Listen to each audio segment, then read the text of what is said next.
सामंजस्य की स्थापना, परस्पर में सामंजस्य हो जाए।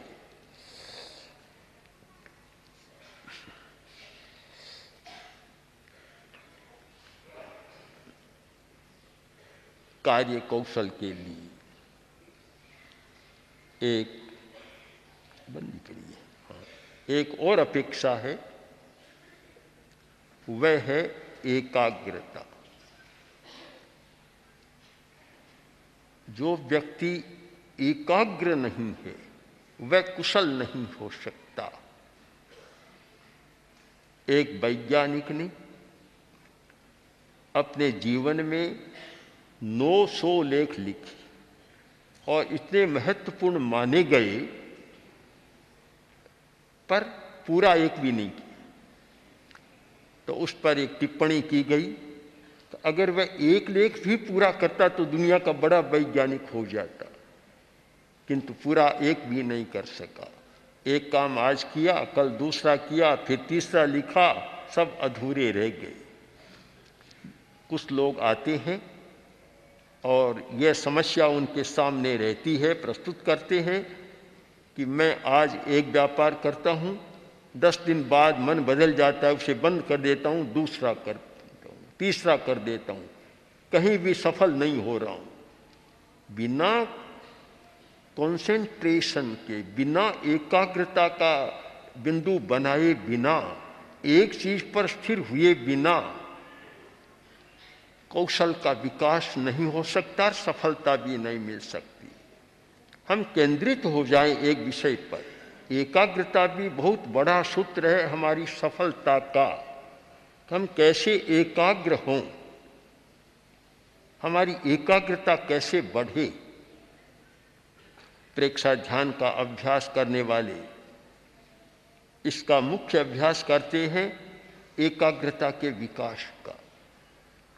दीर्घ श्वास का प्रयोग आदि आदि अन्य प्रयोग एकाग्रता के लिए बहुत महत्वपूर्ण है। उस पर विधिवत ध्यान देना चाहिए। एक बार शिविर किया, शिविर के बाद फिर उसका मापन होना चाहिए कि मेरी एकाग्रता कितनी बढ़ी, मैं एक चिंतन पर कितनी देर तक टिक सकता हूं। 2 शिविर किए, 4 शिविर किए और बराबर दीर्घ श्वास का प्रयोग भी चलता रहा। मापन होना चाहिए, कोरे करते गए उससे नहीं, मापन होना चाहिए। ऐसा न हो कि चक्की पीसता गया और पीछे से कुत्ता खाता गया, देखा ही नहीं पीछे कौन है। आटा पीसता गया, पीछे कुत्ता खड़ा है, खाता गया।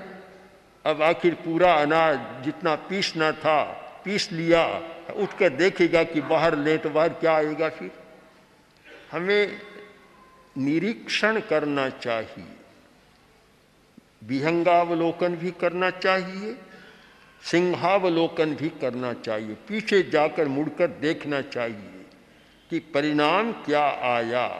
हमारा प्रयत्न परिणाम परक होना चाहिए। कोरा प्रयत्न अर्थवान नहीं होता जब तक उसका कोई रिजल्ट आपके सामने न आए, कोई निष्कर्ष या परिणाम सामने नहीं आए, तब तक काम पूरा नहीं होता। तो एकाग्रता कितनी बढ़ी, हम एक चिंतन पर कितना टिक सकते हैं, ऐसा नहीं होना चाहिए कि जैसा व्यापक क्षेत्र में हो रहा है, जो भी चुनाव का समय होता है और चुनाव लड़ते हैं, बड़े बड़े लोग चुनाव लड़ते हैं, उनका आश्वासन होता है कि सत्ता पर आए तो गरीबी को मिटा देंगे। गरीबी एक मुख्य मुद्दा रहता है और गरीबी को मिटाएंगे, इस बात को सुनते सुनते 50 से अधिक वर्ष लोगों को हो गई।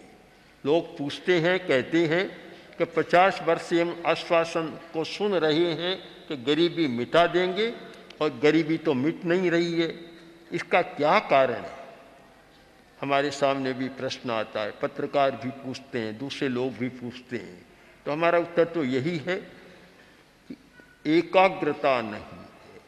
हम किसी एक समस्या को लें, उस पर एकाग्र हो जाएं, तो चाहे महीना लगे, वर्ष लगे, 2 वर्ष लगे, आखिर समस्या का समाधान हो जाएगा।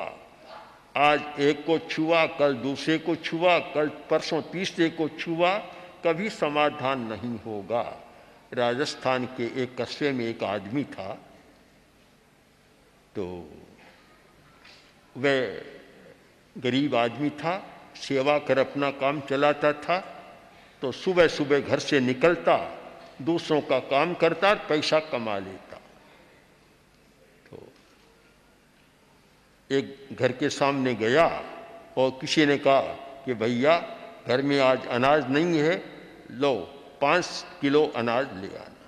झोला ले लिया, आगे गया और किसी ने कहा घर में कोई अब आदमी नहीं है, साग सब्जी लाना है, उसका भी झोला ले। फिर कोई तीसरे घर के सामने गया, उसने कामकार, उसका भी झोला ले लिया। 4-5 झोले ले लिए और आगे गया और किसी ने कहा आज तो लड़की को ससुराल पहुंचाना है, लो तैयार हूं, वहां चला गया। अब अनाज वाला भी प्रतीक्षा करे, साग सब्जी वाला भी प्रतीक्षा करे, सब प्रतीक्षा कर रहे हैं कि कब आते हैं, और वह कहीं दूसरे गांव चला गया। ये असफलता क्यों होती है कि एकाग्र नहीं है। एक काम लिया, उस पर केंद्रित हो गया तो जरूर वह काम सफल हो जाएगा, पर एक को छोड़ा, दूसरे को छोड़ा, तीसरे को छोड़ा और चलता चला गया, सफलता नहीं मिलती। एकाग्र होना केवल श्वास को देखने पर एकाग्र होना, यह तो एक साधना है। उसका परिणाम क्या है कि कार्य क्षेत्र में एकाग्रता।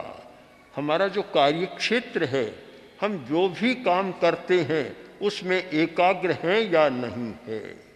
अगर एकाग्र है तो सफल हो जाएगा। हमारा प्रत्यक्ष अनुभव है कि आचार्य तुलसी ने एक संकल्प किया था। महाराष्ट्र के एक मंचर गांव है, वहाँ ठहरे हुए थे। आचार्य श्री के सामने जैन भाई का परिवार था, बहुत विद्वान पढ़ने वाला आदमी था। पत्रिकाएं पढ़ी थी। एक पत्रिका आचार्यवर ने देखी, धर्मदूत बौद्धों का एक पत्र निकलता है, उसमें देखा कि पिटकों का संपादन हो रहा है बर्मा में, लंका में, जब बुद्ध जयंती मनाई जा रही थी। आचार्यवर के मन में एक प्रश्न तत्काल विकल्प आया कि बौद्ध साहित्य पर इतना काम पहले हो चुका और फिर कितना हो रहा है, हमारे आगमों पर कोई ऐसा काम नहीं हो रहा है। एक विकल्प आया, मुझे बुलाया, कहा कि हमें करना है, और आखिर हमने स्वीकार कर लिया कि काम कर